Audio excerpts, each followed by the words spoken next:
இப்படி நினைக்கிறதுக்கு இப்படி இந்த விசுவாசம் கடவுள் சொல்ற விசுவாசம் கிடையாது. இல்லையா? பாருங்க ஜீசஸ் போட்ல தூங்கிட்டு இருக்காரு. அங்க பயங்கரமான புயல், வெள்ளம்லாம் அடிக்குது. எல்லாம் நடக்கும்போது சீடர்கள் என்ன பண்றாங்க? சூழ்நிலையை பார்த்து பயப்படுறாங்க. போட் மூழ்குற மாரி இருக்கு. தண்ணிலாம் போட் உள்ள வந்துருச்சுன்னு சொல்லிட்டு. ஆனா ஜீசஸ் அத ஏதாவது அஃபெக்ட் பண்ணுச்சா? சிறிதும் அவரை அது டிஸ்டர்ப் பண்ணல.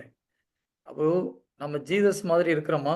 அந்த போட்ல இருக்கிற அ அப்போஸ்தலர்களைப் போல இருக்கிறோமா? ஆனா கிட்டத்தட்ட 80% மேலான கிறிஸ்தவர்கள் இந்த நிலையில தான் இருக்கிறோம்.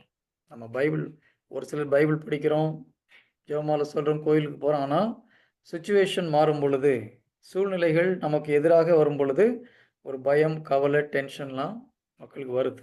ஆனா ஒரு சிலர் வரலன்னு போன வாரம் சொன்னீங்க. நான் அதுக்கு ஒரு எக்ஸ்ப்ளனேஷன் அப்புறம் குடுக்குறேன். அடுத்த 2ஆம் வகையான ஒரு கிறிஸ்தவர்கள பார்க்குறோம். இவங்க விசுவாச வாழ்க்கையில விசுவா